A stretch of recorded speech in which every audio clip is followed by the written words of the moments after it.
no me quiero olvidar, hubo un alumno que me mandó un correo haciéndome una consulta, y ya que estoy la comparto para todos. Me preguntaba respecto de acción directa, me hizo 2 preguntitas concretas, que era la primera, a qué nos referimos cuando hablamos de que sean créditos o obligaciones homogéneas. Esto no es complejo. Cuando hablamos de obligaciones homogéneas o créditos homogéneos, nos estamos refiriendo a créditos o obligaciones que son de la misma naturaleza. Por ejemplo, si tengo 2 obligaciones, que sean 2 de dar sumas de dinero, ¿no?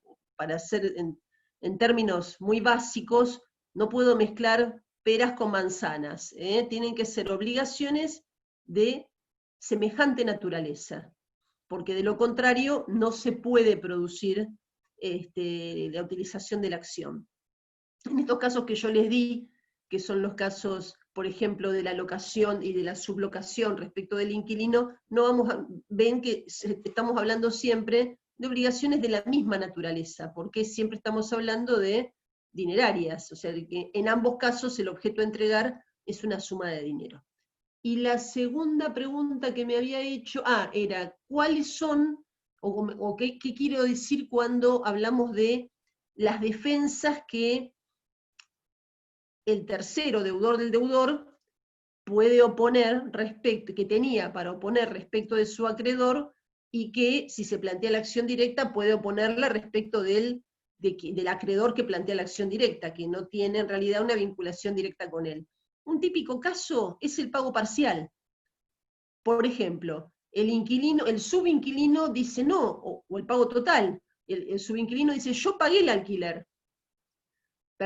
El subalquiler, yo le estoy subalquilando a Juan, y a mí es Pedro, el propietario, el que por acción directa me reclama el pago para que yo le pague a él. Una defensa que tiene derecho a plantear es la del pago, total o parcial, porque obviamente el derecho de ninguna manera lo va a obligar a que pague 2 veces una misma obligación.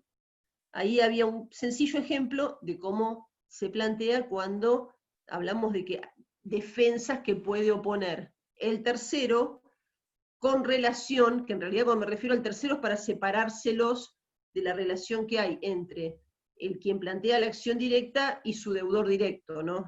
Cuando el tercero va a ser deudor del deudor. Así que bueno, esta pregunta que me le hizo Tomás, se la contesté, pero se las comparto a todos ustedes. Vamos a empezar hoy con un tema, vamos a empezar, no sé si, Vanessa, que te tengo ahí, si me podés decir si ya han visto alguna clasificación de obligaciones. Bueno, entonces vamos a comenzar hoy a trasuntar el camino de las clasificaciones de obligaciones. Antes de empezar con la clasificación en la que me voy a detener hoy, les quiero comentar, ustedes van a encontrar a partir de la unidad 8, si mal no recuerdo, del programa, que dice criterios de clasificación. Por eso hacía la pregunta a ver si ya habían comenzado con alguna clasificación. ¿Y esto por qué? Porque en realidad, cuando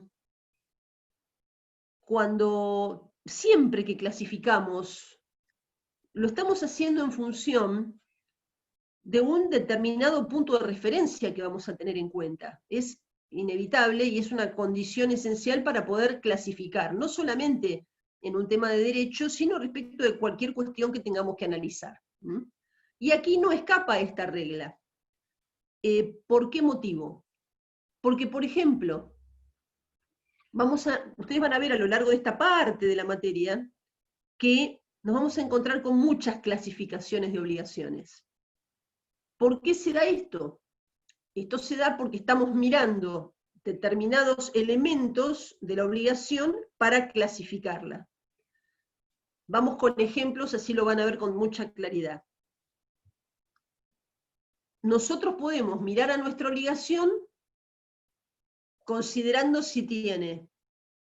el elemento sujetos.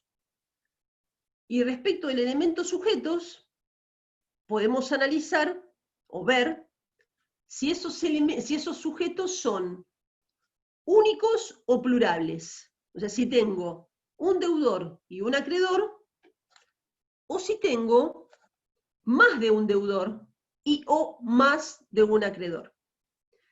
Si eso se produce, nosotros vamos a tener que analizar nuestra obligación en función de si hay una unidad o pluralidad de acreedores. Ahí tengo un criterio de clasificación. Pero también puedo tener otros criterios para clasificar la obligación, que por ejemplo puede estar determinado por el objeto.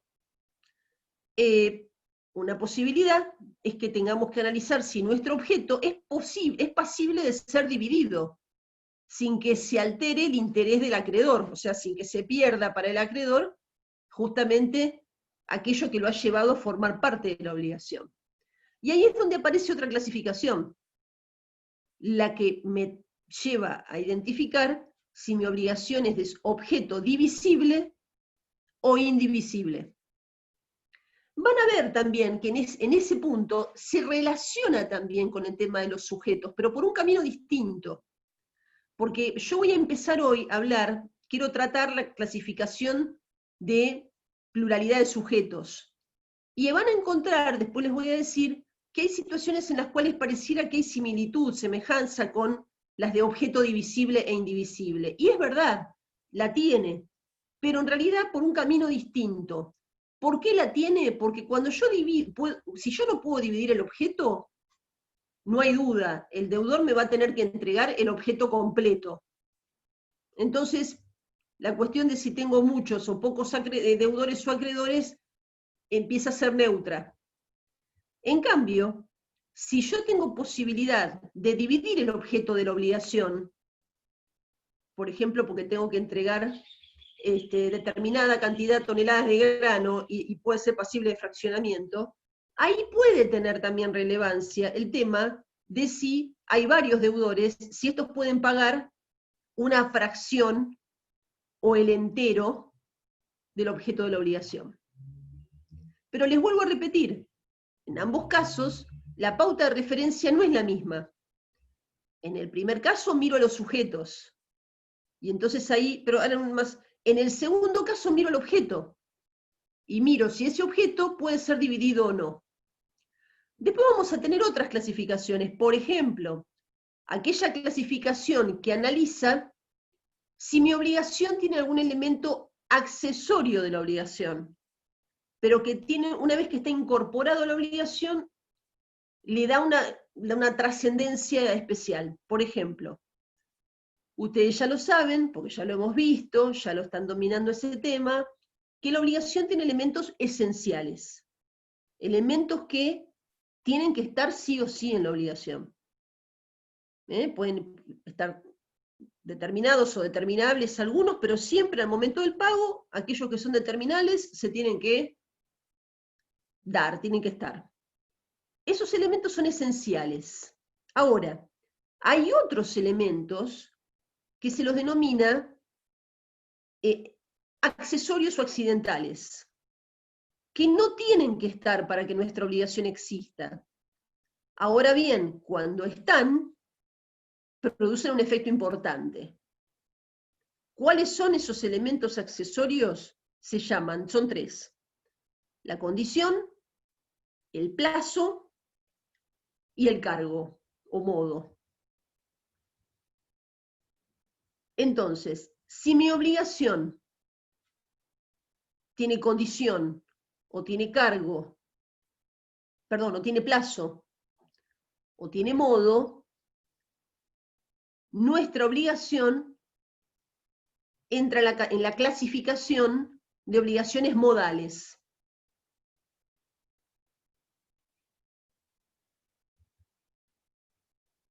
Y esa clasificación, ¿con cuál se contrarresta? Con las que denominamos puras y simples. No, Nicolás del Gallo, no. Condición, plazo y cargo. El cargo es igual que el modo. Son sinónimos jurídicos, ¿sí? Son tres los elementos accesorios de la obligación, para que no queden dudas, que no les parezca que hay cuatro, no hay problema. Hasta ahí vamos, bien. Después vamos a encontrar otras obligaciones. Por ejemplo, teniendo en cuenta la particular naturaleza del objeto, vamos a ver en una clase independiente, creo que la da el doctor Rodríguez Araujo, las obligaciones de dar sumas de dinero. Y después van a tener otra clasificación que tiene un régimen específico, también muy particular, que creo que lo da el doctor Luis Ambos, si no estoy equivocada yo, que son las obligaciones de dar cosas ciertas.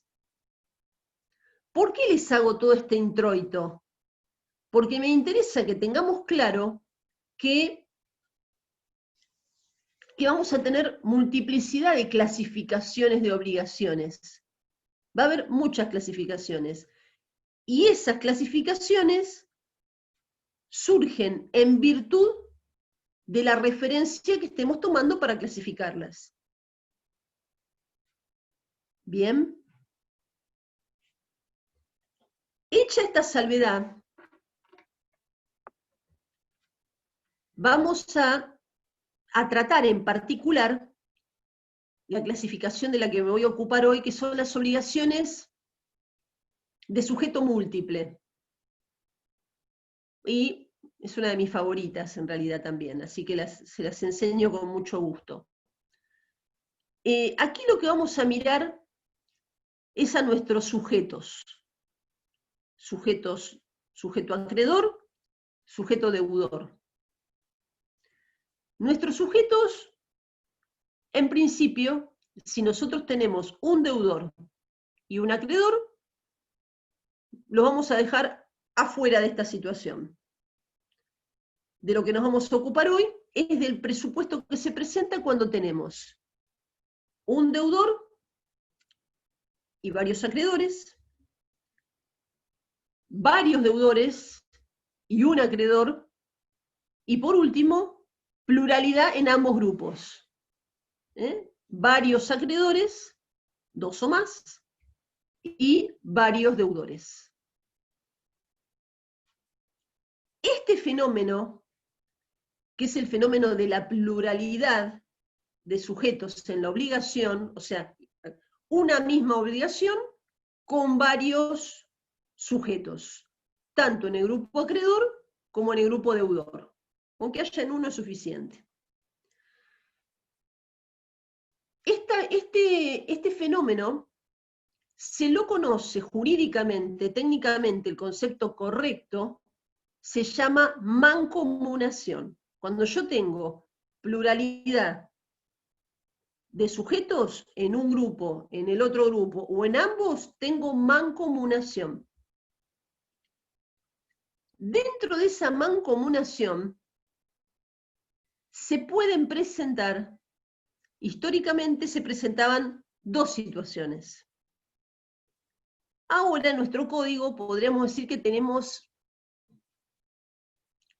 tres, para algunos, tres situaciones, o dos, las dos de siempre, más una situación específica incorporada. Vamos con las dos históricas. Tenemos una primera situación en la cual tenemos pluralidad de sujetos, acreedores, deudores o ambos, y cada uno de los acreedores tiene derecho, un derecho de crédito respecto de cada uno de los deudores por su cuota parte. ¿Qué significa esto? Que cada acreedor puede reclamarle al deudor la cuota parte, tanto tiene una cuota parte de su crédito y puede reclamar solamente respecto de esa cuota parte al deudor. Y ese deudor se libera pagándole al acreedor exclusivamente su cuota parte. ¿Cuándo se produce esto? Esto se produce en la obligación que se llama simplemente mancomunada, o también llamada mancomunación simple. Mientras que, ahora les doy los detalles globales, después vamos a ir a hilar fino en cada caso. Mientras que en la obligación solidaria, tengo un punto en común con la anterior. ¿Cuál es el punto en común? Que también tengo pluralidad de deudor, de acreedor o de ambos. La diferencia sustancial es que en una obligación solidaria, cada acreedor, sea uno o varios, tienen derecho a reclamar al deudor, sea uno o varios, la totalidad de la obligación. Y cada deudor está obligado a pagar a cada acreedor la totalidad de la obligación. Si no se paga la totalidad de la obligación, en una obligación solidaria, el deudor no queda liberado. ¿Esto qué les hace deducir?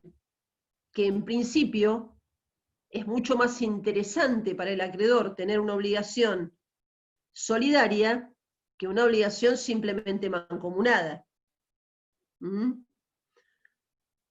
Esto en términos generales. Vamos ahora a ir ahora al detalle fino. ¿De dónde viene esta o por qué tenemos estas dos formas distintas de regular, dos obligaciones que tengan sujeto múltiple? Las explicaciones que analizan la naturaleza de una y la otra, en primer lugar, sostienen que en realidad, en una obligación simplemente mancomunada, se trata de una obligación, por supuesto, que tiene una misma causa, identidad de causa, y que el vínculo está fraccionado desde el inicio. Es la misma causa, pero tiene un vínculo fraccionado de manera tal que cada acreedor ya acepta y sabe que va a tener derecho solamente a reclamar una cuota aparte, y cada deudor, a su vez, que debe pagar solamente su cuota aparte. Mientras que en una obligación solidaria hay varias explicaciones en torno a cuál sería la naturaleza por la cual se tiene que presentar, se presenta este funcionamiento, pero la que más aceptación ha tenido es la que parte de considerar que en una obligación solidaria lo que existe es una pluralidad de vínculos coligados, no fraccionados, sino fusionados de manera tal que eso hace que cada acreedor, de antemano y por la naturaleza de este tipo de obligación, tenga el derecho de poder reclamar, o sea, tiene un vínculo que le permite exigir el cumplimiento de la totalidad de la obligación respecto de cualquier deudor. Y ese deudor, justamente en virtud de ese vínculo coligado al que está constreñido, no puede liberarse si no paga la totalidad. Hay autores que sostienen que el fundamento de la obligación solidaria radica básicamente en la ventaja o en el interés que va a tener el acreedor de poder tener ante sí una obligación solidaria. ¿Por qué? Porque con este funcionamiento, ¿qué es lo que ocurre? ¿Quién carga con el efecto de la insolvencia de un deudor? Ustedes ya solitos lo van a poder advertir. En una obligación solidaria, en caso de que no, yo acreedor, si no me paga el deudor A, puedo ir contra el deudor B y le reclamo la totalidad, o el C o el D. Esto lo que me demuestra es que los efectos de la insolvencia o potencial insolvencia de un deudor no perjudican al acreedor, sino que quienes cargan con la insolvencia van a ser los otros codeudores solidarios. ¿Bien? ¿Se entiende? En parte, es la razón de ser por la cual entre una simplemente mancomunada y una solidaria, un acreedor seguramente va a elegir generar una obligación de vínculo solidario. En una, por el contrario, en una obligación simplemente mancomunada, los efectos de la insolvencia los sufre el acreedor y los soporta el acreedor. Porque si yo, acreedor, le reclamo a A, solamente le puedo reclamar su cuota aparte y ese acreedor no me lo paga, no se lo puedo reclamar a B. A B le puedo reclamar su cuota aparte. Les doy un ejemplo. Tengo 4 deudores, cada uno me responde por el 25%. ¿Sí? Si son 10.000 pesos, cada uno me tiene que pagar 2.500. Si A no me pagó los 2.500, yo esos 2.500 no se los puedo reclamar ni a B, ni a C, ni a D. En consecuencia de esos 10.000, ¿quién se perjudicó con la insolvencia de A? Se perjudicó el acreedor. Ahí les demuestro en números que los efectos de la insolvencia los padeció el acreedor. En una solidaria esto no ocurre. Usemos el mismo ejemplo. En una deuda de 10.000 pesos que es solidaria, yo le reclamo a A los 10.000. Y A, para liberarse, después lo vemos, después más adelante lo vemos. O mejor dicho, yo miro las preguntas después y las contestamos todas. Lo que pasa es que me entran las preguntas, me aparecen en la pantalla. Y no puedo no contestarlas. Vamos a esperar, voy a bajar la ansiedad. Entonces, ¿qué ocurre? En esta de 10.000 pesos, como les decía, si es solidaria, yo le reclamo a los 10.000. Y A, para liberarse, me tiene que pagar los 10.000. Ahora, si esto no pasa y voy contra B, contra C, siempre voy por los 10.000. Entonces, los efectos de la insolvencia de uno de los deudores no los soporto yo, acreedor. Los carga el grupo deudor. Esto es la razón por la cual para algunos autores, diríamos, es el fundamento principal por el cual le interesa al acreedor, o lo que se busca es preservar los intereses del acreedor, en una obligación simplemente mancomunada. Hay una tercera categoría que está vinculada con las obligaciones de sujeto plural, que son las denominadas, que incorporó el código, no estaban antes, que son las denominadas obligaciones concurrentes. En la obligación concurrente, también voy a tener, generalmente les digo, lo que voy a tener va a ser pluralidad de deudores. Pero a diferencia de las dos que les dije antes, en las que tengo unidad de causa, entendida como causa-fuente, por ejemplo, un contrato, en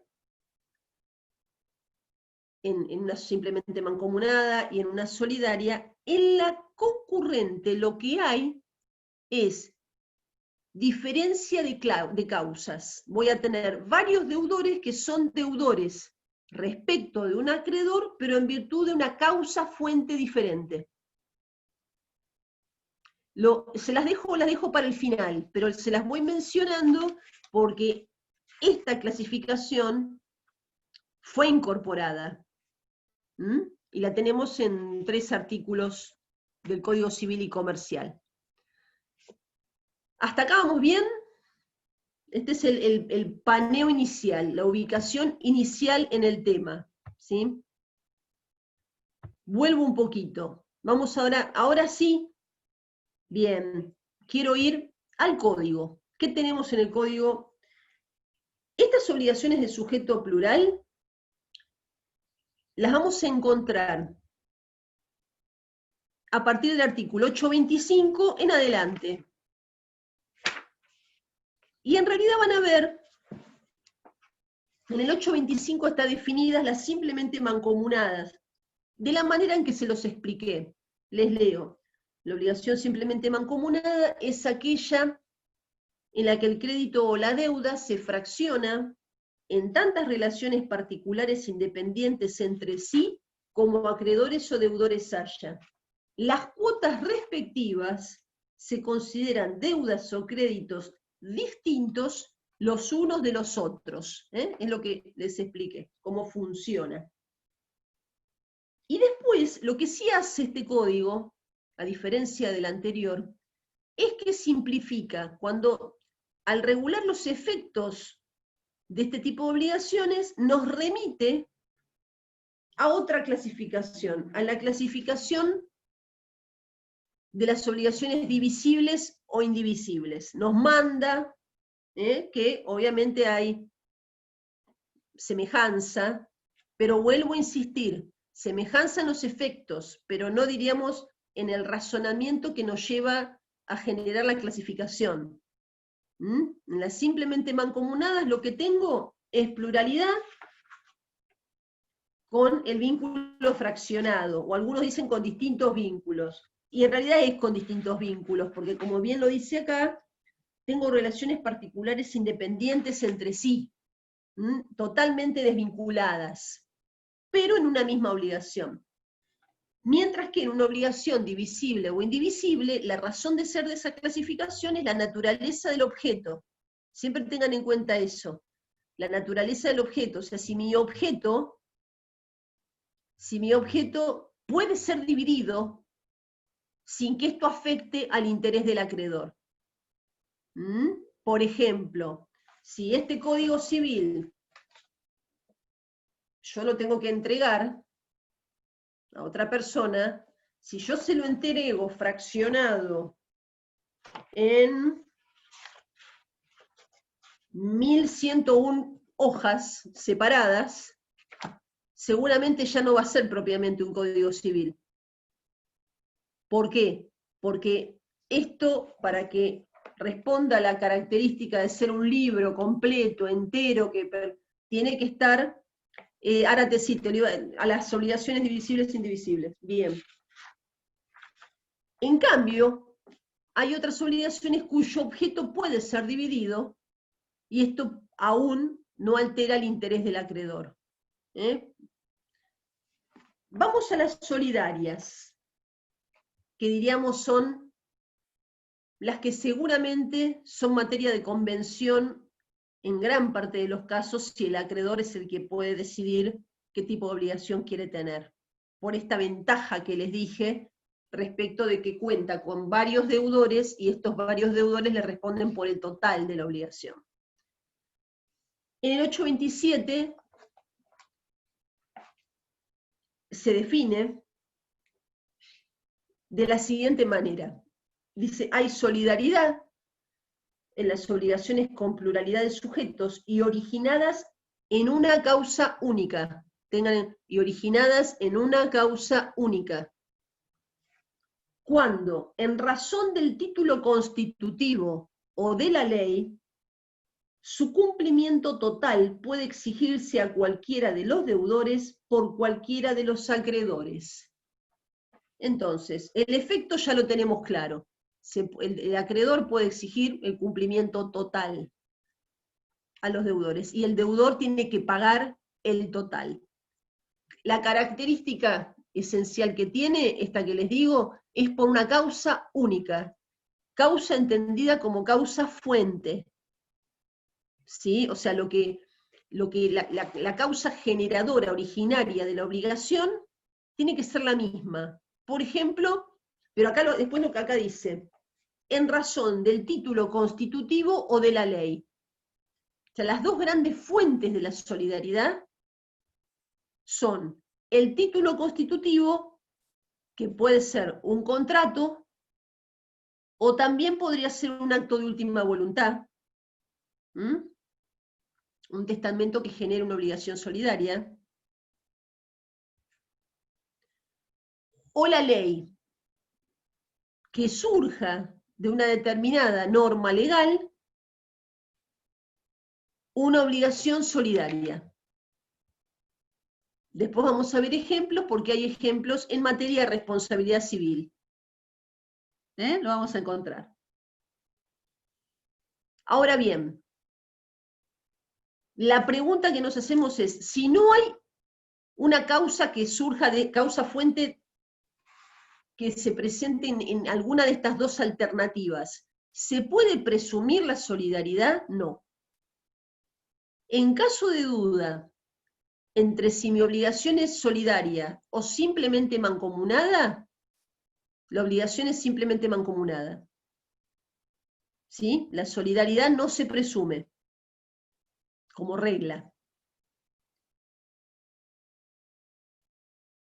Por eso tiene que surgir o del título constitutivo, como dice acá, o de una ley. Ahí veo gente tomándose un mate, me da unas ganas. Ya después, bien. Y acá después lo dice en el 825. La solidaridad no se presume y debe surgir inequívocamente de la ley o del título constitutivo de la obligación. ¿Sí? Ahora les quiero explicar cómo funciona esto. ¿Por qué? Porque teniendo en claro, ya tenemos en claro nuestra distinción entre simplemente mancomunadas, y ahora entramos a las solidarias y tenemos en claro esto, lo que vamos a ir viendo es distintas situaciones que se presentan y para lo cual tenemos que identificar dos grupos. El grupo acreedor y el grupo deudor. Las relaciones que se presentan entre los dos grupos, grupo acreedor y grupo deudor, se denominan relaciones externas. Mientras que las relaciones que se presentan en el seno del interior de cada grupo, los acreedores por un lado y los deudores por el otro lado, son las relaciones internas. Es importante que lo tengamos en claro ahora, porque después vamos a ver cómo puede funcionar la solución de ciertas cuestiones, para lo cual tenemos que ver qué pasa en una situación, en un grupo y en el otro grupo.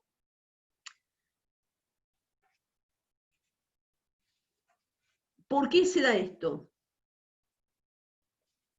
Porque la realidad es que vamos a tener, por ejemplo, la situación en la cual aquel deudor que voluntariamente, espontáneamente, o porque es reclamado por un acreedor, paga la totalidad de la obligación, ese deudor que pagó la totalidad de la obligación se liberó él, y respecto del acreedor, de los otros acreedores, perdón, también los liberó con relación a los otros acreedores. Paso en limpio de nuevo, lo repito. Aquel deudor que pagó la totalidad, él se liberó respecto del de los acreedores y a su vez liberó al resto, siempre dentro de las relaciones externas.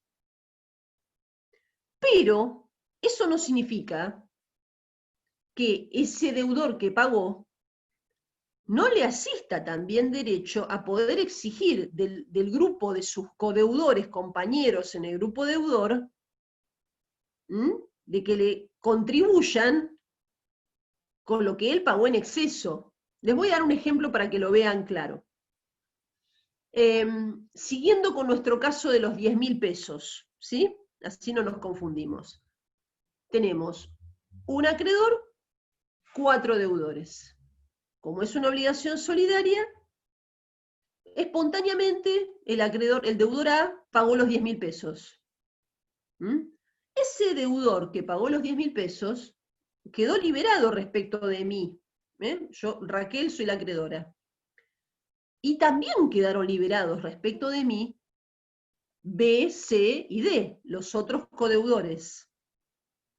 Yo entonces, yo acreedora, quedé liberada, salgo del tema. ¿Me ubican? Entonces, tenemos en claro que en las relaciones externas lo que se produjo es la satisfacción del acreedor porque pagó un deudor, la totalidad. ¿Bien? Ahora empieza a jugar otro análisis, que es el análisis de las relaciones internas, en este caso del grupo deudor. ¿Por qué? Porque tengo al deudor A, Alberto, llamémosle, que pagó 10.000 pesos. Este deudor A le asiste una acción que se llama de contribución. ¿Respecto de quiénes? de B, de C y de D. ¿Para qué?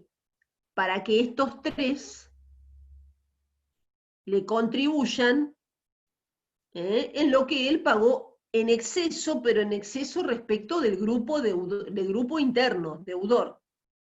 Imaginemos, para no complicarnos, que en el grupo interno habían acordado que cada uno soportaba partes iguales.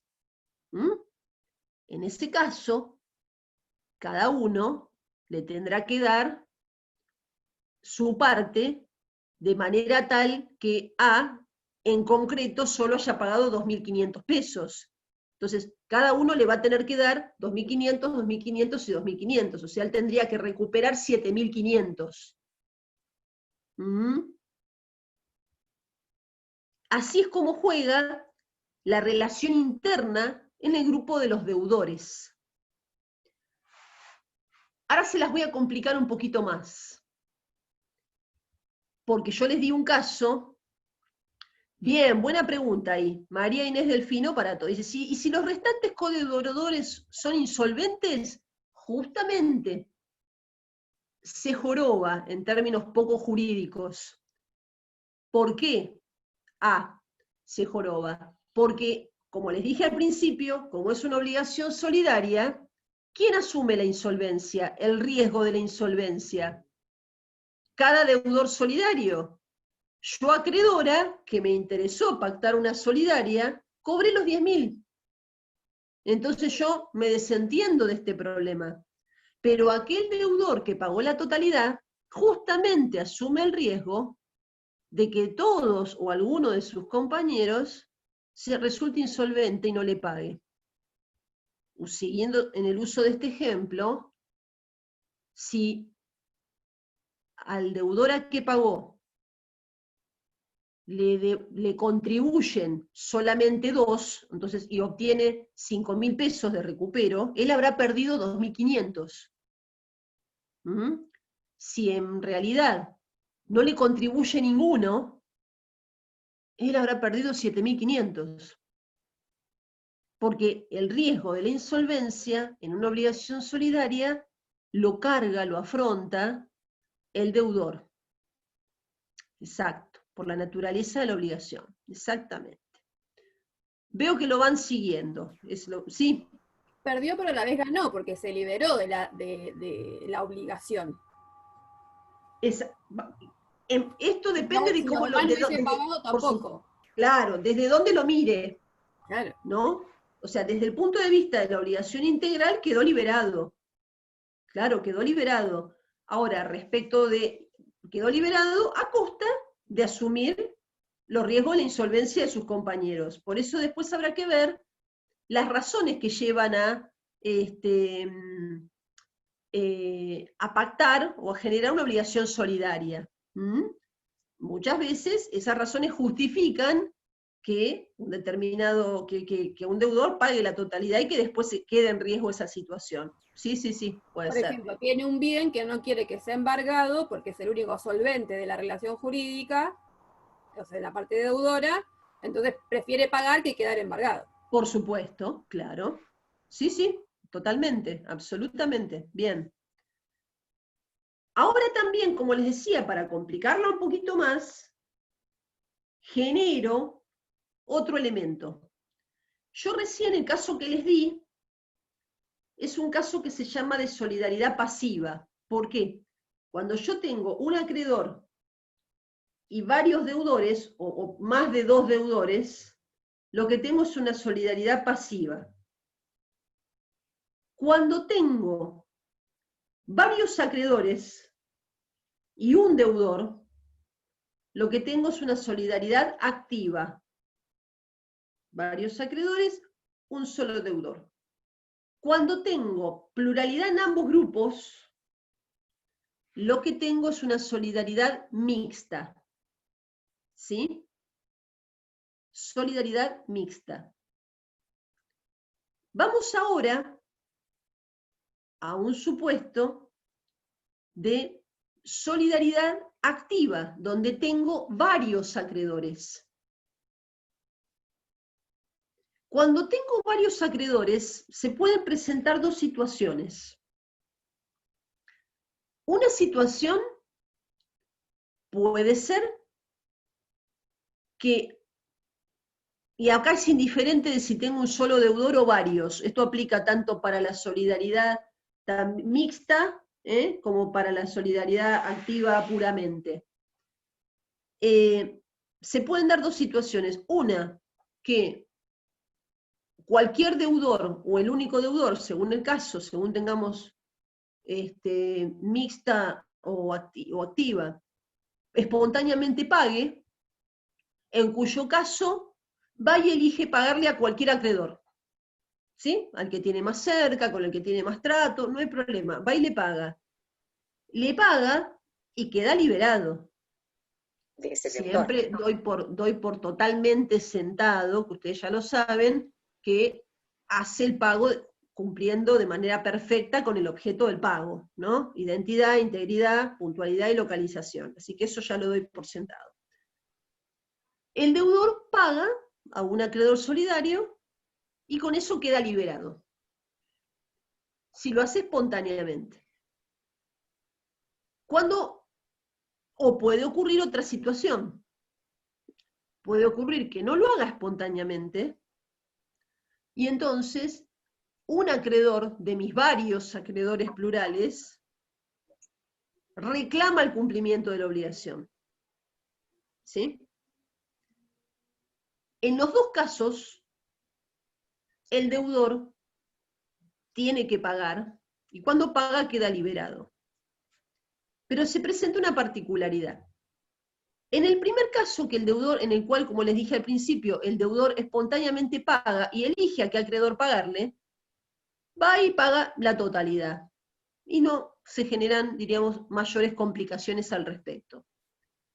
En el segundo caso, que se presenta cuando el acreedor, uno de los acreedores, reclama el cumplimiento de la obligación, aplica un artículo ya del código,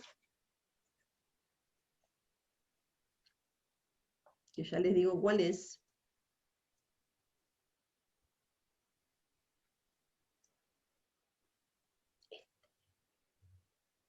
el artículo 845. Acá juegan dos artículos, gracias. Juega el 844, el 845, que dice así. El 844 me dice derecho al cobro. El acreedor o cada acreedor o todos ellos conjuntamente pueden reclamar al deudor la totalidad de la obligación. O sea, todos tienen derecho a cobrar.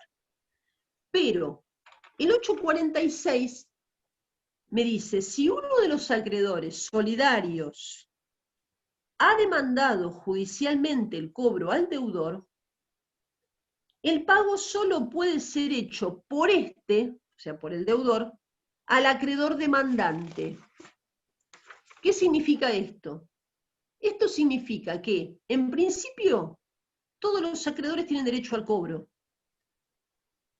Pero esta regla general cede y cambia cuando uno de esos acreedores hace una cosa distinta, que es reclamar el cumplimiento, pero no es cualquier reclamo. Ese reclamo tiene que hacerse interponiendo una demanda judicial. Si uno de estos acreedores interpone una demanda judicial para el cobro de la deuda, y la interpone contra el deudor A, ese deudor A ya no tiene libertad para elegir pagarle a Raquel o a otro acreedor. Ya está, diríamos, jurídicamente obligado a pagarme a mí. Trato de mantener el ejemplo para que ustedes lo vean claro. ¿Y por qué es esto? Porque el acreedor solidario, una vez que entabló demanda judicial contra un deudor solidario, lo que ejerció es lo que se llama el derecho de prevención, previno, no en el sentido sí en el sentido de anticiparse al reclamo. Previno, se adelantó al resto y reclama judicialmente.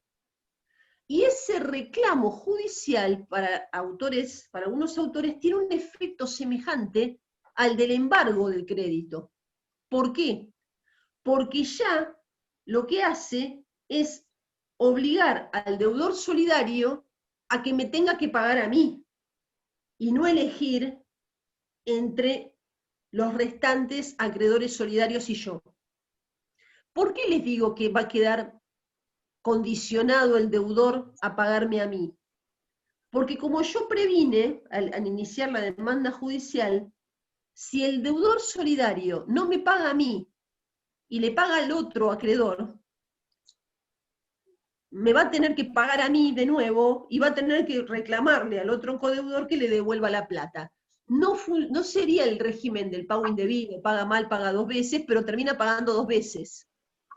No porque pague mal, sino que paga ya incorrectamente en cuanto a quién le tiene que pagar. ¿Por qué? Porque esta fuerza, este efecto lo produce el derecho de prevención, lo genera el artículo 845. ¿Mm?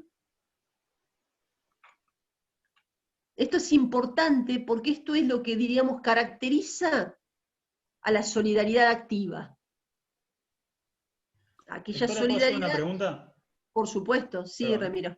Tal vez Sí, me sí, deje en evidencia que me falta lectura. Pero acá la no pasa figura nada. del privilegio, digamos, Sí. no, si hay algún acreedor con privilegio, ¿no entra acá en esa figura en estos casos? Caminaría por carriles diferentes, porque el privilegio en sí mismo es un derecho, una prelación de fuente legal que me da derecho a cobrar con preferencia a otro. Esa es la definición. Ahora bien, no se puede asimilar a un privilegio porque, en primer lugar, porque el privilegio como tal tiene que estar específicamente legislado, reconocido por ley, tal o cual privilegio. Funciona, te podría decir, de una manera semejante. ¿En qué sentido? Por eso lo pensaste y me parece bien. ¿En qué manera? En que produce, diríamos, la afectación en que el deudor le tiene que pagar a ese, en este caso, a ese de manera única y exclusiva. En el privilegio lo que podemos encontrar es que incluso concurran varios acreedores privilegiados con privilegios distintos. Claro. Y que también ese privilegio opera diferente según el privilegio lo tengas en función, recaiga sobre un determinado bien, sobre un determinado crédito o sobre toda la universalidad. Tienen un aspecto común, que sería el aspecto común de que me lleva a cobrar con preferencia a otro. Pero conceptualmente no se daría diríamos, por una semejanza conceptual. ¿Por qué? Porque esta prevención del artículo 845 nace en la medida en la que tengas una obligación solidaria con solidaridad activa. Eso es lo que y en la medida que se produzca el presupuesto jurídico, que es que este acreedor solidario realice la demanda judicial. Si me decís, podría ser que yo tenga un acreedor solidario que además tiene un privilegio, podría darse. Podría darse. Pero ese privilegio, ¿dónde va a tener trascendencia en su aplicación? ¿Se acuerdan? ¿En la ejecución individual o en la ejecución colectiva? Cuando vimos hace una o dos clases. Sí. Cuando tengo que ejecutar el bien, un bien individual, o en un concurso o quiebra, proceso universal. Mientras que aquí todavía no llego a esa etapa, es más, puedo no llegar a esa etapa de ejecución. Lo que sí, acá ya me posiciono desde el inicio. ¿Por qué? Porque entablo la demanda judicial y con eso ya le afecto, digamos, la discrecionalidad o la libertad del deudor para pagarle a otro en lugar de pagarme a mí. Está bien el parangón que hiciste, no creyendo hay. siempre que el deudor va a pagar. Claro, Por eso, o sea, claro, partimos de la base de que el claro. deudor va a pagar y le va a tener que pagar a uno en especial. Si el deudor no paga, Exactamente. ya entramos en otra figura. Si no paga, bien lo que dice Ramiro, siguiendo con tu idea y con lo que dice Vanessa, si no paga, ahí ya sigo con otro camino.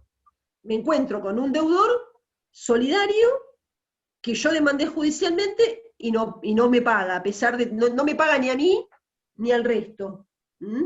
Con lo cual voy a seguir en las instancias, por ejemplo, ejecutándole un bien. Y si sobre eso tengo un privilegio, ahí hago jugar el privilegio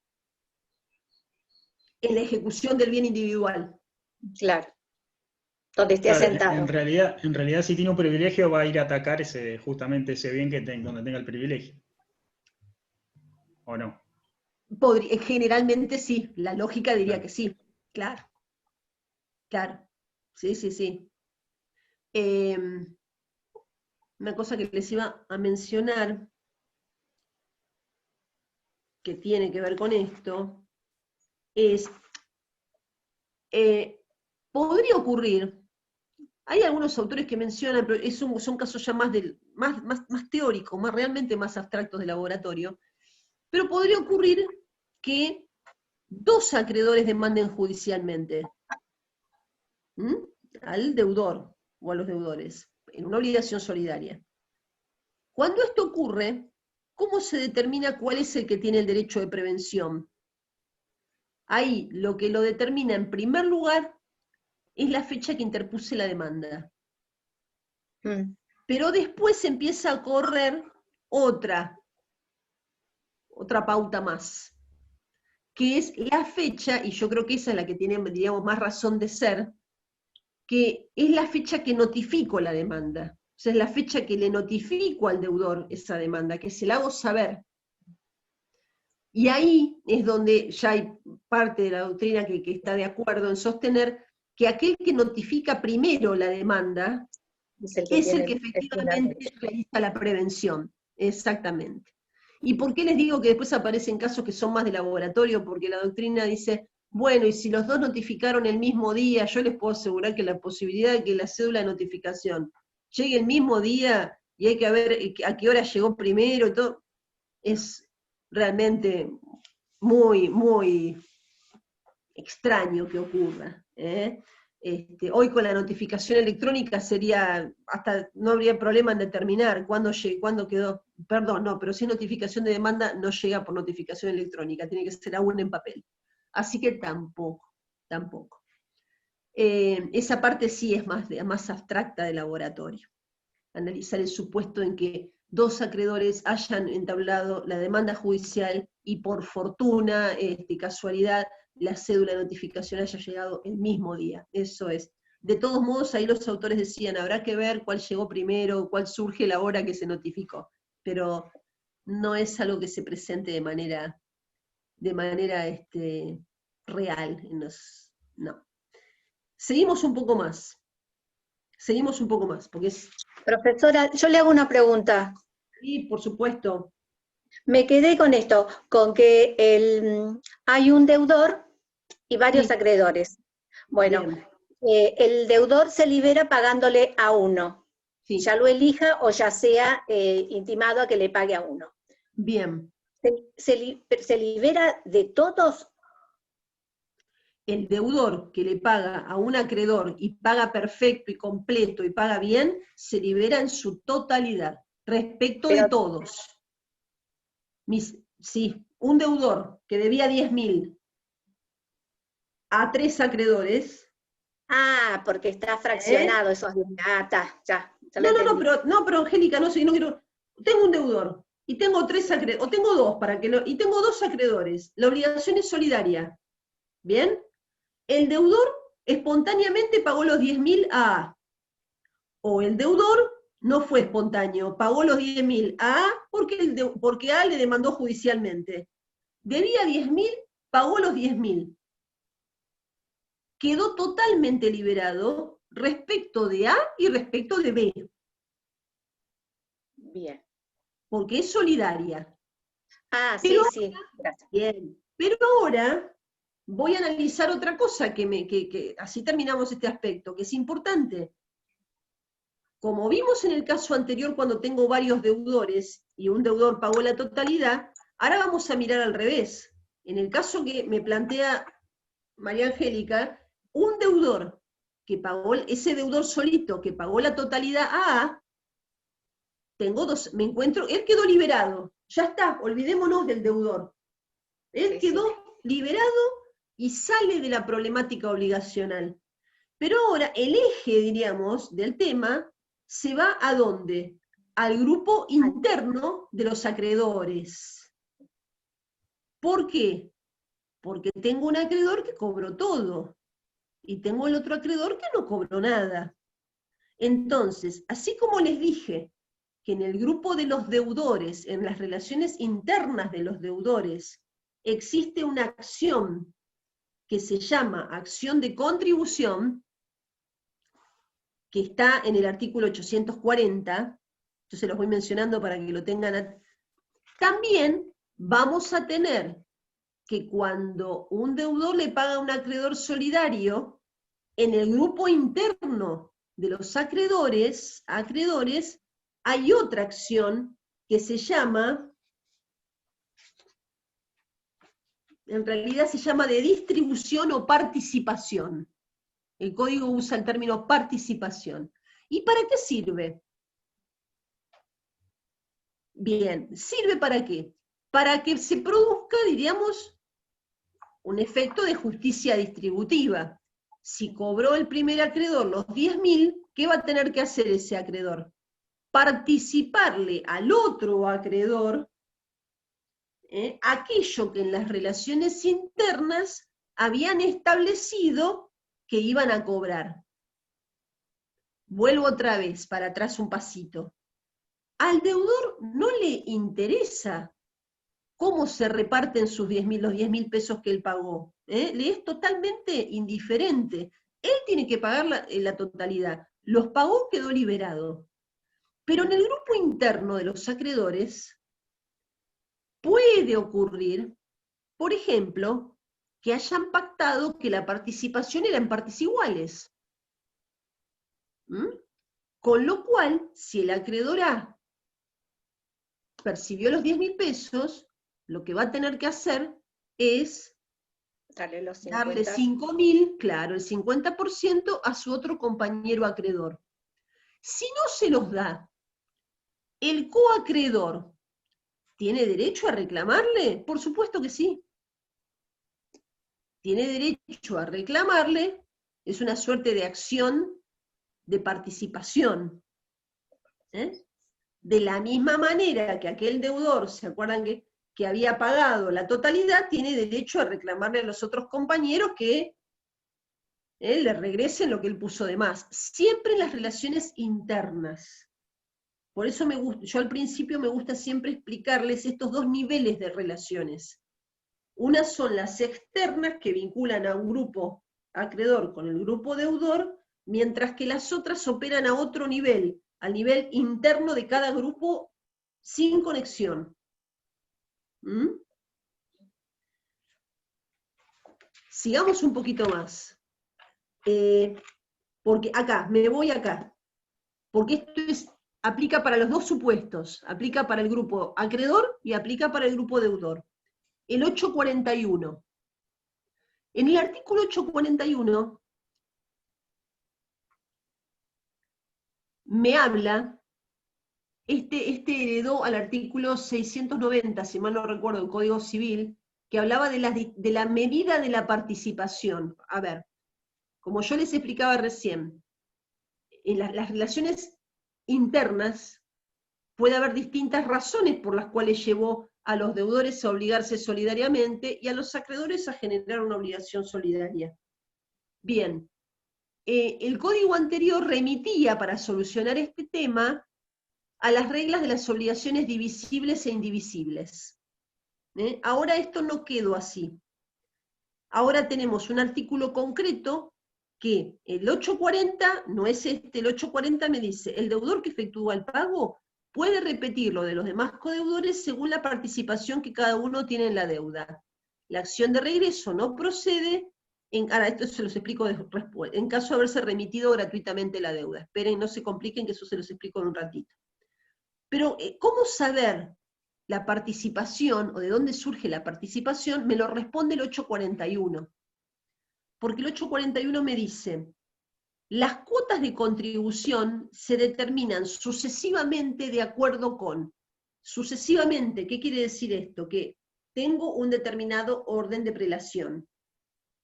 Vamos a mirar en función de este orden cómo me lo resuelve el código. Entonces me dice, las cuotas de contribución se determinan de acuerdo con, primero, lo pactado. O sea, si lo pactamos, lo podemos haber pactado. Perdón, voy a tomar un poquito de agua, que no recuerdo dónde la puse.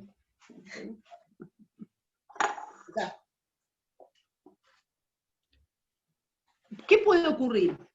Puede ocurrir que en el mismo contrato que da nacimiento a la obligación, lo hayamos establecido, la medida de la participación. O puede ocurrir que no haya quedado plasmado en el mismo contrato. ¿Por qué? Y porque yo, integrante del grupo acreedor, puede que no me interese que los deudores sepan cómo nos vamos a repartir el pago. Entonces puede ocurrir que puede estar en el contrato que da origen a la obligación o en un título propio, en un documento interno que suscribimos los tres acreedores. Si eso está previsto ahí, aplica en primer lugar estos títulos, lo que pactamos entre las partes. ¿Sí? Es el por eso lo pone en el primer orden de prelación, lo pactado. En segundo lugar, si no quedó escrito en ningún lado, si no se pactó expresamente, vamos al inciso B, que va a ser en función de la fuente y la finalidad de la obligación, o en su caso, la causa de la responsabilidad.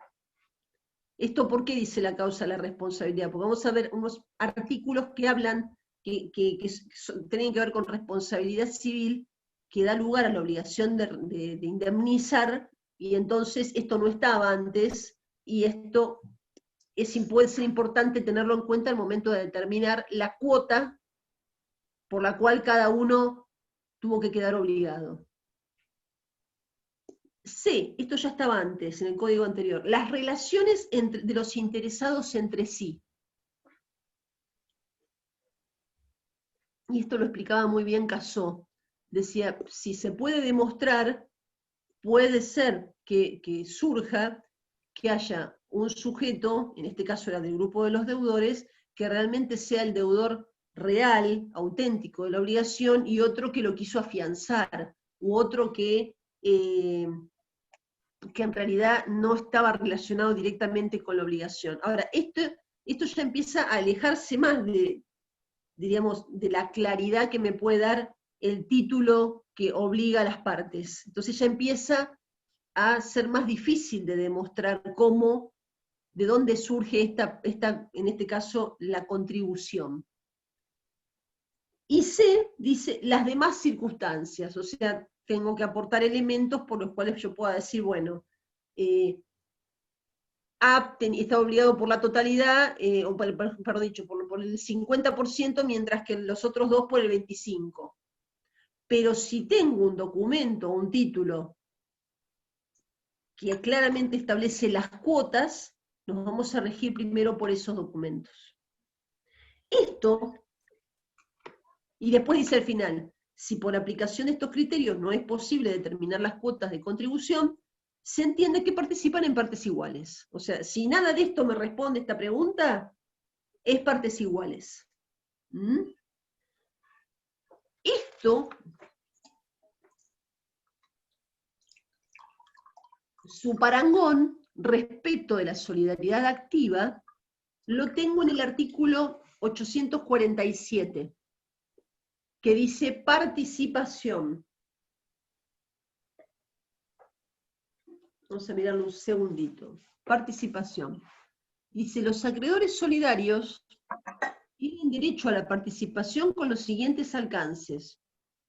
A. Si uno de los acreedores solidarios recibe la totalidad del crédito o de la reparación del daño, o más que su cuota, los demás tienen derecho a que les pague el valor de lo que les corresponde, conforme a la cuota de participación de cada uno.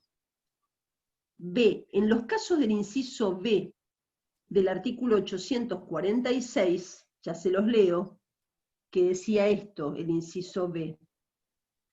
En tanto alguno de los acreedores solidarios no haya demandado el pago al deudor, la obligación también se extingue en el todo si uno de ellos renuncia a su crédito a favor del deudor, o si se producen nuevas... Ahora, lo dejo para un poco, ahora después, si no los voy a complicar.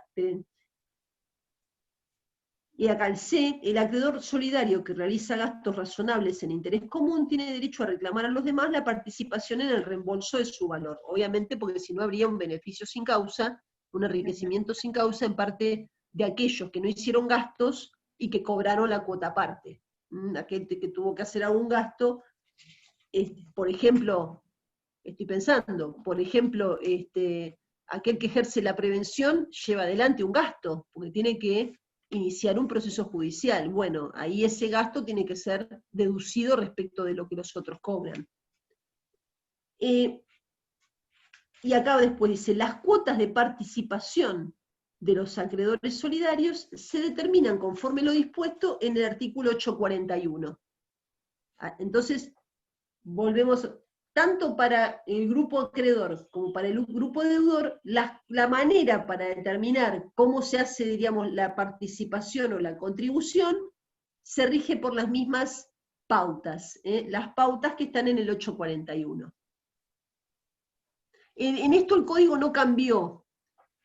Antes lo que hacía el código era decir, para estas obligaciones me remito al artículo 690, que era de divisibles e indivisibles, pero lo aplicaban para los dos casos, para la solidaridad activa como para la solidaridad pasiva. Aquí tenemos un artículo específico, el 841.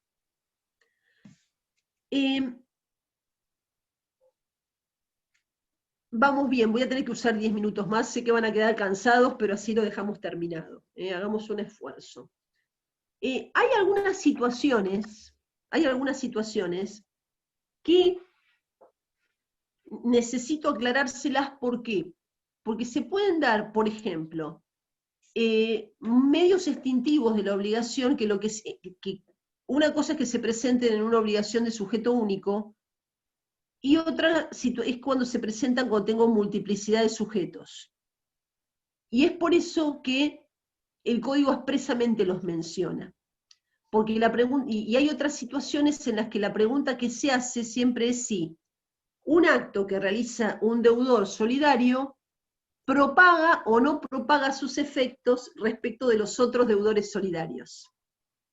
Ahora les voy a dar ejemplos concretos. Por ejemplo, respecto de las defensas, el artículo 800... Perdón, ¿no me podrás prender una luz? Respecto de las defensas que un deudor, por ejemplo, tiene para interponer ante el acreedor en una obligación solidaria, hay un artículo, el 831, que me dice lo siguiente. Dice, cada uno de los deudores puede oponer al acreedor las defensas comunes a todos ellos. O sea, obviamente, si tengo excepciones, defensas, planteos para realizar que sean idénticos, o sea, que no tienen que ver con las defensas personales, sino que son idénticas para aplicar a un acreedor como a todos, ese deudor tiene derecho a plantearlas. ¿Sí? Ahora después dice, las defensas personales pueden oponerse exclusivamente por el deudor o acreedor a quien correspondan, y solo tienen valor frente al coacreedor a quien se refieran. Sin embargo, pueden expandir, que es lo que cuando hablamos de expandir me refiero a propagar sus efectos, pueden expandir limitadamente sus efectos hacia los demás codeudores y posibilitar una reducción del monto total de la deuda que se les reclame hasta la concurrencia de la parte perteneciente en la deuda al codeudor que las puede invocar. Por ejemplo, una defensa común podría ser una excepción de pago parcial. Si yo hice un pago y me reclaman, después yo impongo ese pago y obviamente eso va a beneficiar a todo el resto, porque hace la misma obligación. Distinto es si, por ejemplo, yo lo que quiero plantear es una cuestión de índole personal con respecto a mi situación de deudor solidario y el acreedor solidario. Por ejemplo, una incapacidad. ¿Mm?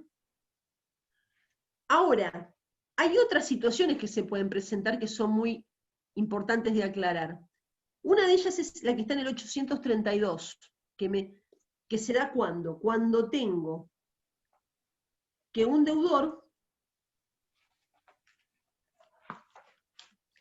deudor solidario fue demandado por el acreedor y ese acreedor obtuvo una sentencia en su contra. ¿Mm? Entonces, a pagar. Me dice el 832, la sentencia dictada contra uno de los codeudores, esto es importante, no es oponible a los demás. ¿Y por qué? Y está bien que sea así. ¿Por qué no es oponible a los demás? Porque los demás codeudores no formaron parte del juicio. Por eso, ¿qué es lo que le va a convenir hacer al acreedor? Demandar a todos. ¿Mm? O demandar a uno y después extender la citación al resto. Si no, no le puede expandir los efectos de la sentencia a aquel deudor que no fue parte en el juicio. Imaginen que se vulneraría el principio de la defensa en juicio y el debido proceso. En cambio, vean que, en cambio, aquel deudor solidario que no formó parte del juicio, sí lo que puede hacer, siempre que sea en su beneficio, puede él pedir que se le extienda la aplicación de los términos y alcances de esa sentencia. Ahora les voy a dar un ejemplo. Dice, se los repito, la sentencia dictada contra uno de los codeudores no es oponible a los demás, pero estos pueden invocarla cuando no se funda en circunstancias personales del codeudor demandado. El deudor no puede oponer a los demás coacreedores la sentencia obtenida contra uno de ellos, pero los coacreedores pueden oponerla al deudor, sin perjuicio de las excepciones personales que tenga frente a cada uno de ellos. Solamente podría el deudor, que no formó parte del juicio, pedir que se le extiendan los alcances de esa sentencia si él advierte que les favorece, y entonces, ¿qué quiere con esa manera? Dejar incluso aclarada una cuestión que después, un ejemplo, el acreedor solidario demandó a Juan y obtuvo sentencia. Y en esa sentencia lo que quedó claro es que Juan está obligado a pagar la obligación y el juez en la sentencia le aplicó una determinada tasa de interés moratorio. El otro codeudor solidario, Carlitos, no fue demandado, pero a él le puede interesar que quede bien fijo y como diríamos, situación de derecho también aplicable hacia él, que esa obligación queda determinada en tantos pesos con esa tasa de interés moratorio.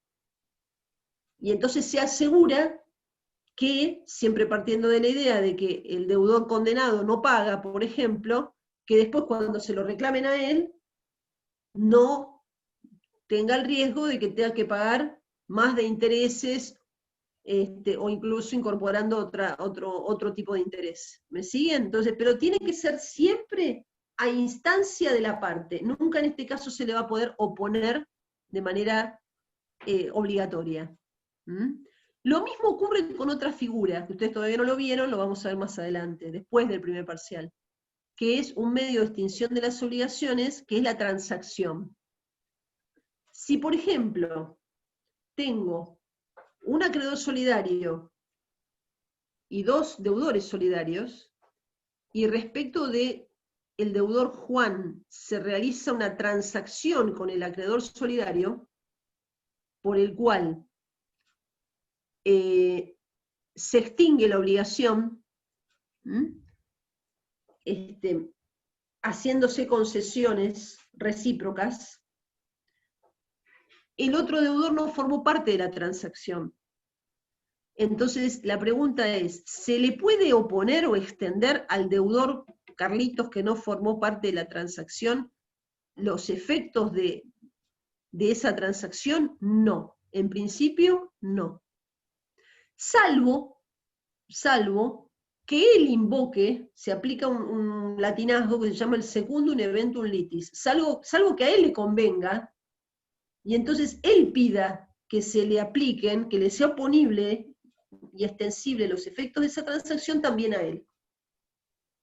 Pero si no, como regla, no se le puede extender. Pero si la obligación se extingue, ¿que sigue siendo deudor? Si la obligación se extingue, él no sigue siendo deudor respecto del acreedor. Claro, por eso. Respecto del acreedor.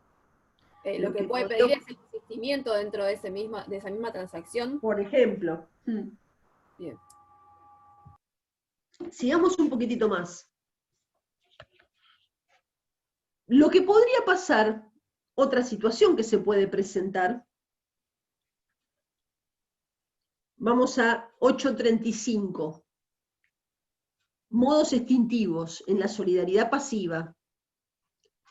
Dice, los modos extintivos inciden según el caso sobre la obligación o sobre la cuota de algún deudor solidario, conforme a las siguientes reglas. A.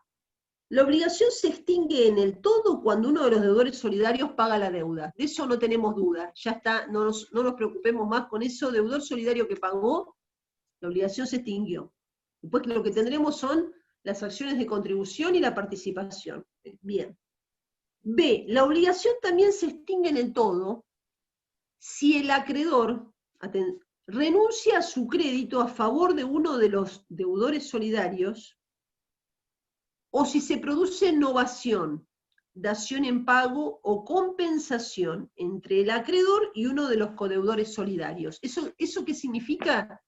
Eso significa que la novación, la dación en pago o la compensación o la renuncia propagan sus efectos respecto de todos los deudores solidarios. ¿Cuándo tengo una dación en pago? Cuando es un medio de extinción de las obligaciones por el cual el acreedor acepta recibir un objeto distinto. Cuando se paga con una cosa distinta, técnicamente con un objeto distinto, y el acreedor lo acepta.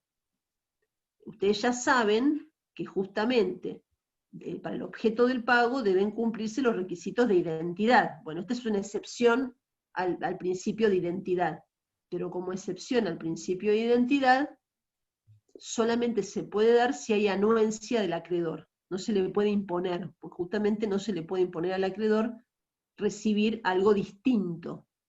Cuando el acreedor está de acuerdo y acepta recibir algo distinto, se produce y se extingue la obligación, se produce lo que se llama dación en pago. La novación es otro medio de extinción de las obligaciones por el cual se extingue una obligación generando el nacimiento de una obligación nueva que tiene elementos comunes y un elemento distinto. Yo, para decírselos en términos pedagógicos, pero no jurídicamente técnicos, mato a una obligación y hago nacer una nueva, con elementos casi idénticos, pero con un elemento nuevo. Es un medio de extinción que en la actualidad no aplica mucho porque tenemos otras figuras más evolucionadas, pero es una figura que en el derecho romano sí la aplicaban y la necesitaban porque partían de una postura personalista de la obligación. Eso lo vamos a ver más en otro momento, ¿no? Y la renuncia es justamente cuando el titular del derecho abdica de ese derecho. Ahora, C, la confusión. Esto es un medio distinto. ¿Cuándo tengo confusión? Cuando, ustedes ya saben, una característica de los sujetos es que deben estar en la obligación, deben ser diferentes. Si eventualmente, después del nacimiento de la obligación, se produce una circunstancia que unifica en una misma persona la condición de acreedor y deudor, esa obligación se tiene que extinguir. ¿Y por qué se extingue? Por confusión. Porque ya perdemos un elemento esencial de la obligación. Entonces acá dice, C, la confusión entre el acreedor y uno de los deudores solidarios, por ejemplo, el acreedor muere y uno de sus deudores solidarios era un heredero. Entonces, y lo va a hacer en una determinada cuota aparte, se van a confundir respecto de ese heredero. Claro. Deudor y acreedor a la vez. Exactamente. Entonces, dice acá, la confusión entre el acreedor y uno de los deudores solidarios solo extingue la cuota de la deuda que corresponde a este. La obligación subsistente conserva el carácter solidario. Acá sí, tengo que analizar los dos niveles, los niveles de las relaciones externas y de la relación interna. Con el ejemplo que vimos al principio de los 10.000 pesos y mis 4 deudores, usémoslo. Si tengo un acreedor y 4 deudores, respecto del primer deudor se opera la confusión, y mi obligación era de 10.000 pesos, esto no significa que la obligación se extinga. Lo que se extingue es la cuota aparte de 2.500 pesos que tenía se produce por la confusión entre el acreedor y Juan. Pero respecto del deudor B, C y D, sigue existiendo la obligación solidaria. Obviamente acá no va a ser por 10.000 pesos. ¿Por cuánto va a ser? Por 7.000. Claro, por 7.500 en total. ¿Por qué? Y porque ese cuarto se extinguió por confusión. ¿Sí? Y después, lo que les explicaba hace un ratitín, la transacción hecha con uno de los codeudores solidarios aprovecha a los otros, pero no puede serles opuesta. O sea, la transacción, los otros deudores pueden pedir que les sea oponible, pero no le podemos obligar, si ellos no se adhieren a esa transacción, o no piden después que se les sea aplicable sus efectos, no les puede ser oponible. Esta parte es la más compleja de entender, pero no es complicada, tampoco después cualquier cosa me preguntan, no es leerlo y tratar de ir viéndolo con este ejemplo práctico. Ahora, vean esto, 836 que a veces se confunde. Dice, extinción absoluta de la solidaridad. Si el acreedor, sin renunciar al crédito, renuncia expresamente a la solidaridad en beneficio de todos los deudores solidarios, esta se transforma en simplemente mancomunada. Acá, ¿por qué les quiero aclarar? Aquí a lo que está renunciando el acreedor no es a la obligación. Acá lo que está haciendo el acreedor solamente es abdicando o renunciando a la solidaridad. No se da habitualmente, pero está previsto. Yo, acreedor, tengo 4 deudores solidarios. Si renuncio a la solidaridad, no estoy renunciando a mi derecho de crédito. Pero sí, a lo que estoy renunciando es a poder reclamarle a cualquiera de ellos la totalidad.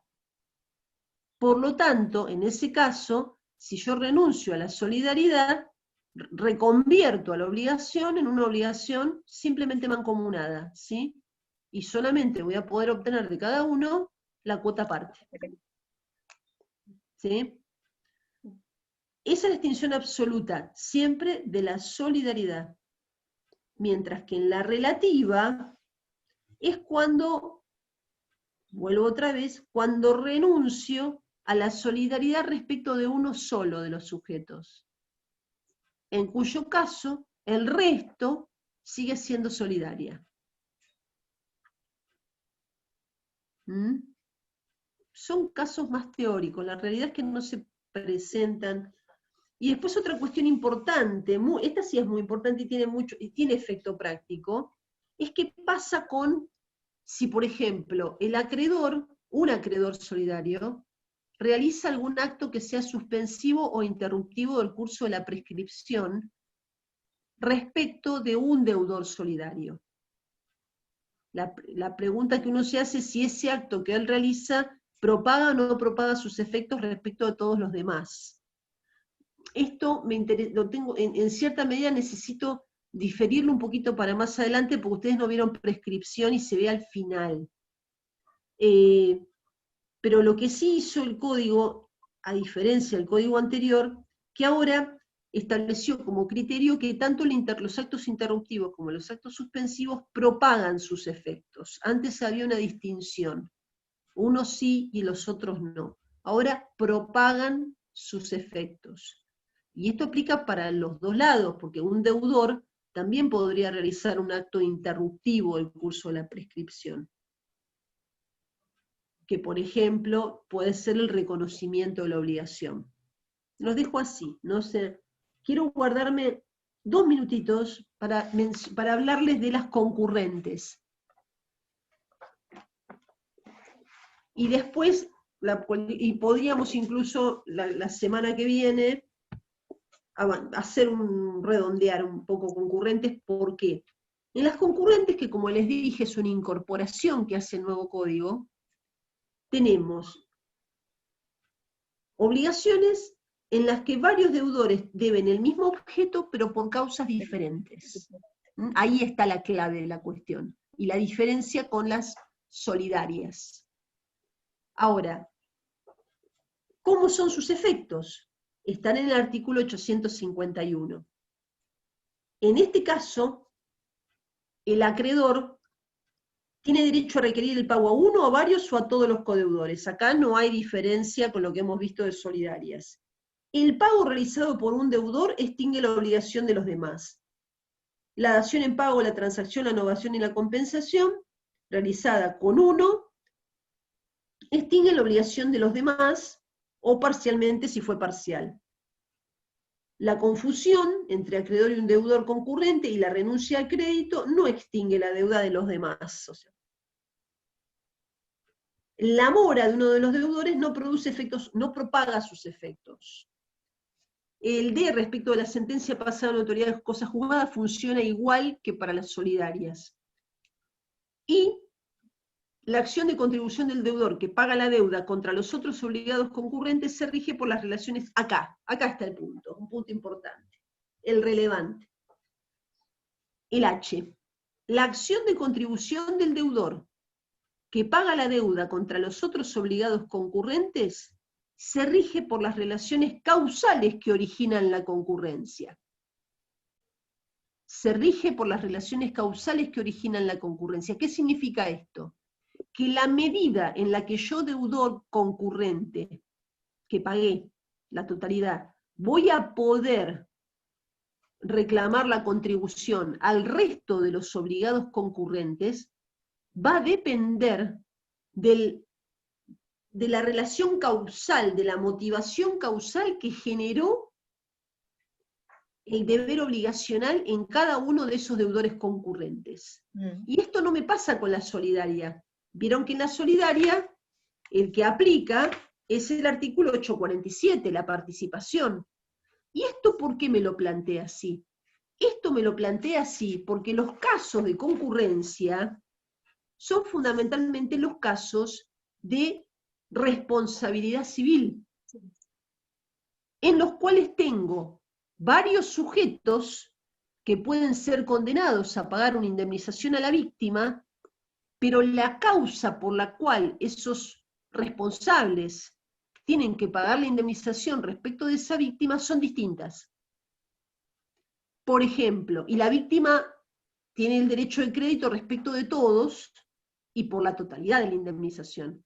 Pero los casos son, miren, un caso que es criticado, pero es el caso del dueño o guardián, en la responsabilidad por riesgo o vicio, donde el artículo 1758 me dice que el dueño y el guardián son responsables concurrentes. Concurrentes. Después cuando veamos responsabilidad lo van a manejar bien. Y después tengo el caso de un accidente de tránsito, por ejemplo.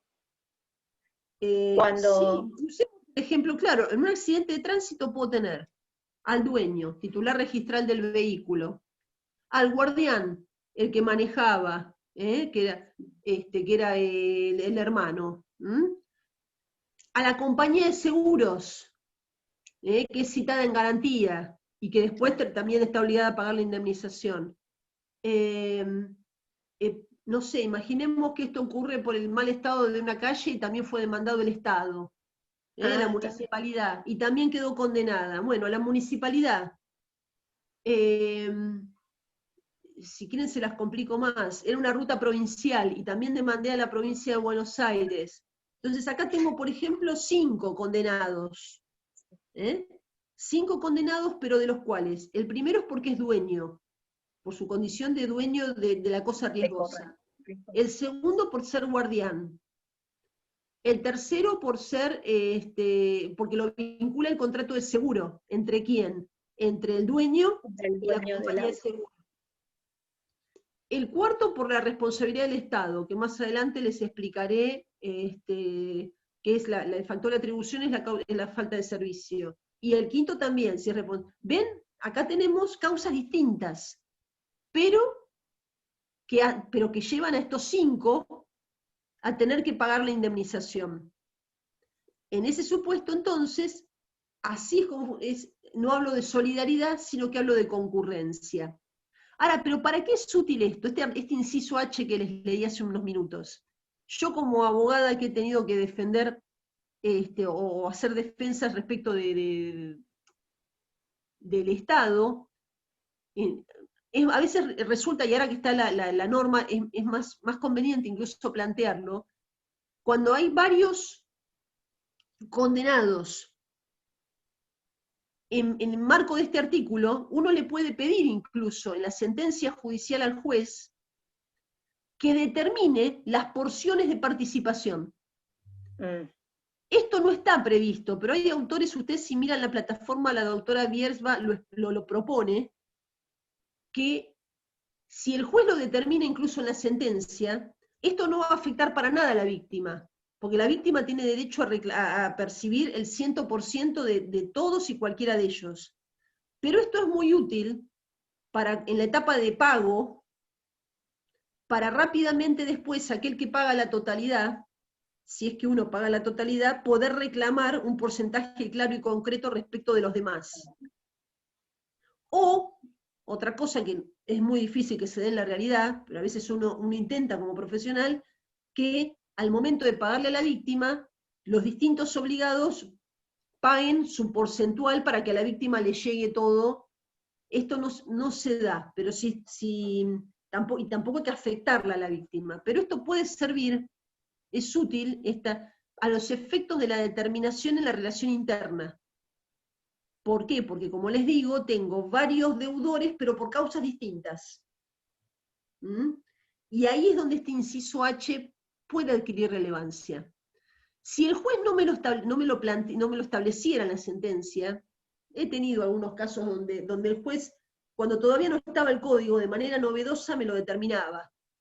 He tenido algún caso donde tenía condenados a una municipalidad, otro organismo, entonces, de una manera novedosa para ese momento, determinaba en un 30%, en un 30%, en un 20%, entonces, sin perjuicio, insisto, que para la víctima tiene la totalidad. Pero si no lo determina el juez, lo puede pedir la parte, ¿o no? Lo que iba a decirle justo, mientras tomaba agua se me fue la idea y ahora volvió. Si no me lo establece el juez en la sentencia, eventualmente puedo pedirlo a continuación, y ya en la etapa de liquidación, pero lo ideal es rápidamente con posteriori de la sentencia. Pero podría hacerse. Yo le sugeriría que lean este tema, lean Solidarias y lean simplemente Mancomunadas, y concurrentes. En la plataforma hay 3 trabajos, no son extensos, no son complejos.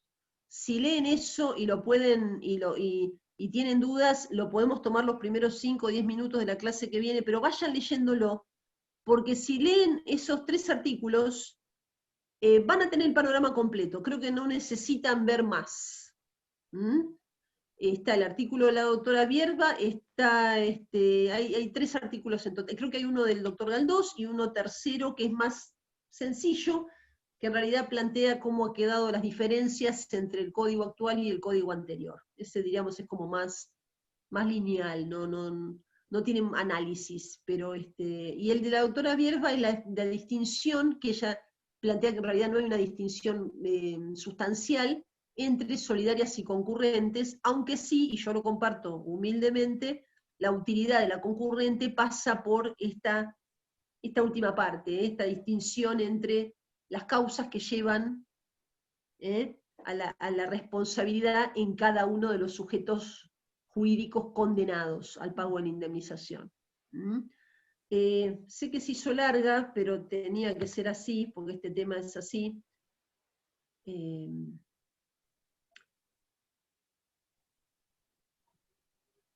Acá, atención, acá, a ver, alguna pregunta anterior. 825, gracias Marinés. Acá cuando una compañera me parece que pregunta, ¿podría jugar la consignación judicial si hay dudas a quién se paga? Esto, siempre la consignación es una alternativa, pero esa duda tiene que ser clara y concreta. En las solidarias,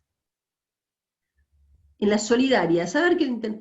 ¿El deudor que paga se transforma en acreedor de los codeudores? Y se transforma, sí, el deudor que paga se transforma en acreedor a la acción, pero por una, diríamos, una causa distinta.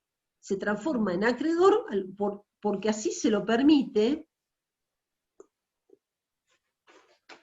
su derecho de recibir la contribución. Claro, de reclamar lo que él pagó.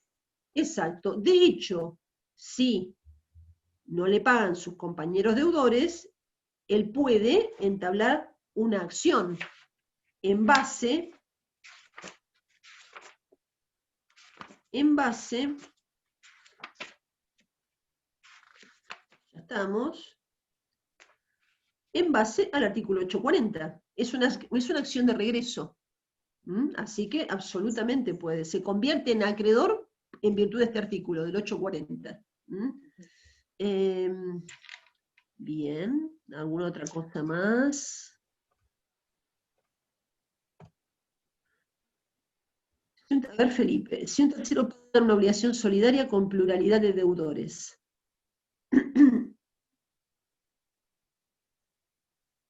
Si un tercero paga en una obligación solidaria, bien, un caso de pago por terceros, de los que vieron allá hace un tiempo, en una obligación solidaria con pluralidad de deudores, ¿va a tener la misma acción de contribución contra los demás deudores solidarios o entra otra figura? Buena pregunta, pero yo entiendo, creo, que si un tercero paga, y quiero pensar, no sé si está Felipe todavía ahí, quiero pensar que cuando me mencionás un tercero, me hablas justamente de un tercero ajeno a la obligación. En ese supuesto, va a tener las acciones que poseen los terceros que realizan un pago, que son las acciones que habrá que ver en qué contexto se realiza el pago. Claro. ¿Sí? Mandatos, gestión de negocios, etc. Ahora, ¿contra quién? En principio va a tener la acción contra todos los deudores, porque son todos los deudores que se benefician con ese pago. Pero para mí la figura que debiera funcionar es la figura de las acciones del pago por terceros, mandato, gestión judicial, subrogación, etc. Enriquecimiento sin causa, según el caso. Pero no esta acción de contribución que está pensada para, para el deudor solidario que pagó, no para un tercero en la obligación que paga. Igual es una muy buena pregunta, que no te digo no la he estudiado, porque la verdad que no la he visto, pero es una original pregunta, así que podríamos dar lugar a analizarlo. ¿Alguna otra? Vamos a mirar por las dudas. Profe, una pregunta. ¿Hasta qué unidad entraría? Ay, mira, yo tengo acá, no lo tengo acá, para decirte con certeza, porque tengo el programa abierto, pero tengo que cerrar acá, tengo que minimizar, pero ya aspiro que para la semana que viene tenga eso bien clarito para poder decirles. Si no, también pregúntenle a Estela. ¿Tuvieron Claro, el práctico de la...? No, profe. No. No, Se nosotros suspendió, no. no pudieron subir al campus. ¿No pudieron? No, porque o sea, como No, que no, no, Esperen, hablen media una. A ver. Habla Vanessa. Alemán. Los del 88 tenemos otro sistema en el campus y se ve que se olvidaron o no pudieron subirlo y bueno, y nos quedó pendiente. Así nos dijo Lustano ayer media hora antes del trabajo práctico. Bueno, porque creo que era un práctico que era didáctico, estaba bueno para poder ir fijando. Vamos, Sí. yo voy a averiguar un poquito. Sí, igual falta, o sea, la semana que viene ya es la última que tenemos clase y ya tendríamos el examen. Sí. ¿Se sabe algo del modo de examen? Lo que les dije hace, creo que la semana pasada o la otra, que lo que hasta ahora tengo entendido es un mix, o sea, mix en principio de preguntas sistemáticas, de autocorrección y alguna otra de desarrollo, pero no sé exactamente todavía cuántas. Claro. Bien. Una por pregunta, el clase, doctora. por el mismo sistema. Sí, Mirna, ¿Cómo? Chao. Una pregunta, doctora Pioletti. ¿Cómo estás, Vale? Una Sí, ¿cómo pregunta. estás? Sí. Bien.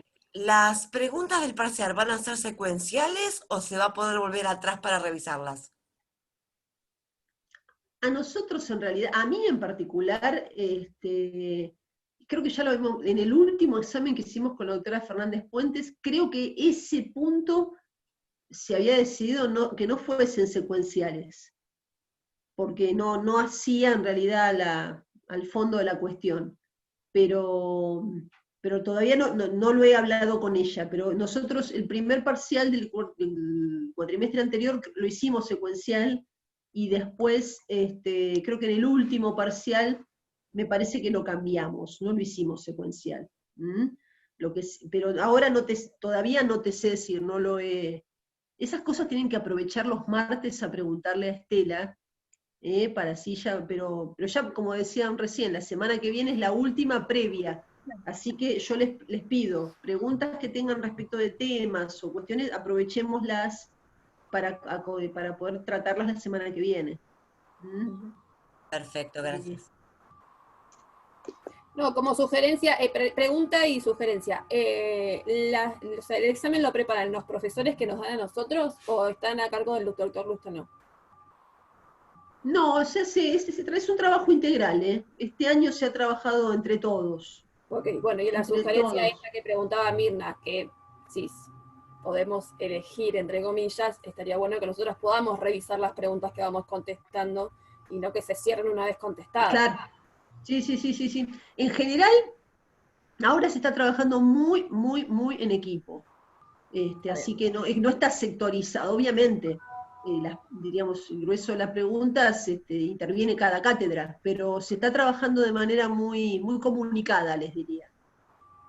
Por los medios virtuales, porque no nos hemos podido reunir, lógicamente, nunca de manera presencial, pero sí prácticamente, la verdad que tanto desde el doctor Lustano en adelante, está permanentemente con el tema de cómo diseñar tanto el práctico como los exámenes.